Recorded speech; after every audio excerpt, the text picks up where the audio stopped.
¿Te acuerdas cuando decía que cuando el río suena es porque se ahogó la orquesta? Me voy a Colombia.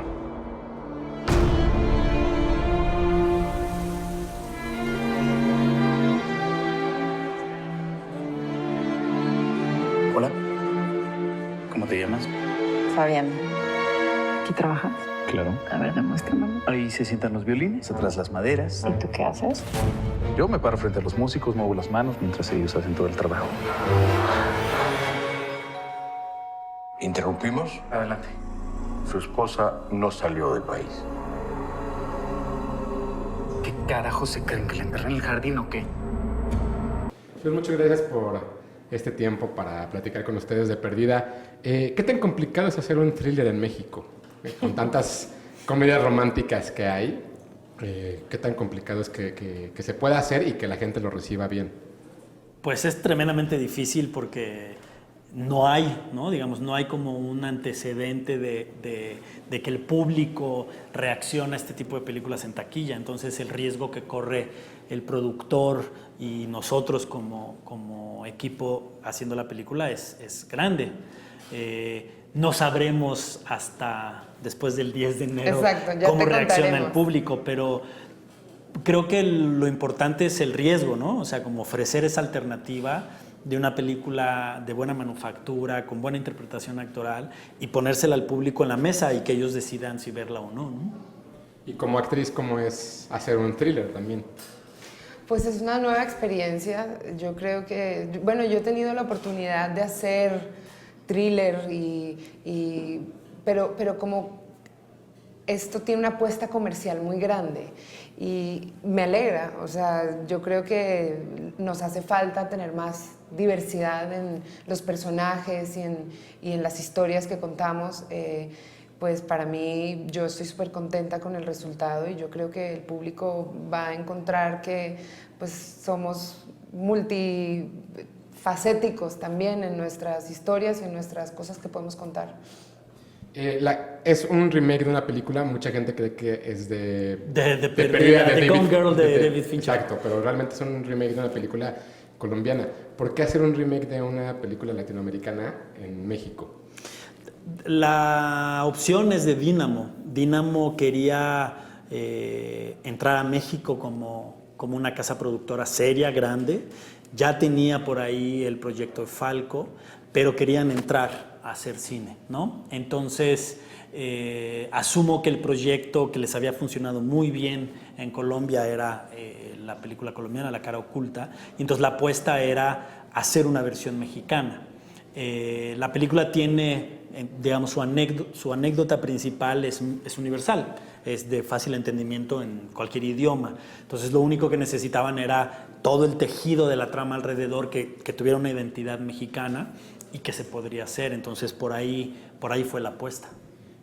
¿Cómo es trabajar con Jorge, que es un director que es muy dedicado a sus actores? ¿Cómo fue trabajar con él en esta película?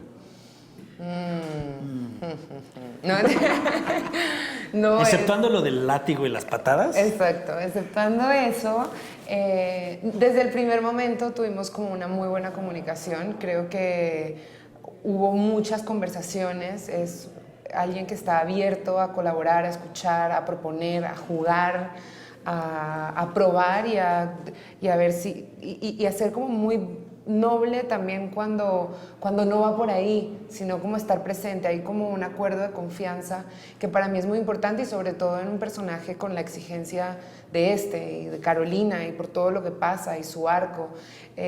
Yo me apoyé mucho en él y creo que fue por la manera en que la historia, por la estructura de la historia, el contacto que yo tenía con los otros actores era limitado de alguna manera, y entonces él era como mi contacto constante.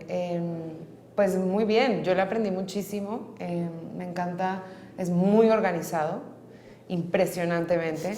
O sea, eso es algo que su set es impecable, ya revelando todo, su carpeta está todo trazado, estudiadísimo, como que eso me pareció como oficio también para mí es muy bonito, y siempre le estoy aprendiendo a los directores con quienes trabajo, y es hermoso verlos trabajar también.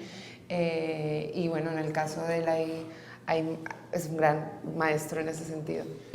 Eres alguien que se caracteriza por tener ciertos mensajes políticos también de pronto al final de la película hay uno de ellos. ¿Quieres platicar un poco de eso?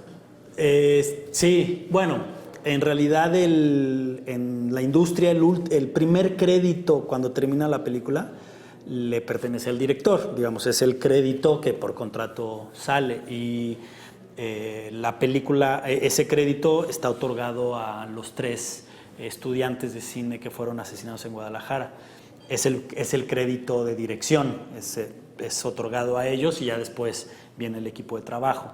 Pero además hay como más cositas, pues, ¿no? O sea, sí hay un ejercicio serio sobre la política o la guerra sucia de los 70s en México con el perro que se llama Litempo. Litempo es el nombre clave de la CIA de Ordaz, por ejemplo, ¿no? Entonces hay toda esa información sobre el lado oscuro de México y que está presente en la película, ¿no? Como bien dices, siempre le encuentro ahí como un lugarcito y vamos a meterlo, ¿no? Y aquí afortunadamente creo que quedó bien y la película está ofrendada a los 3 chicos y bueno, siempre todos mis trabajos le dedico la película a la memoria de mis cercanos que fallecieron durante el proceso de la película y en este caso, ¿no? Se la dedico a 2 grandes amigos que fallecieron en esa época, pero la película está ofrendada a los 3 estudiantes. No, sí, discutimos un poco, pero nada importante. Aquí todo es importante, maestro. ¿Y no te preocupa? Claro que me preocupa.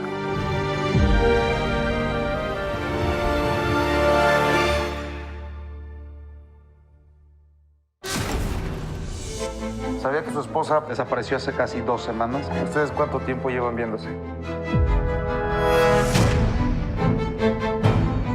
Ten cuidado, los hombres como él no tienen escrúpulos cuando se trata de mujeres como tú.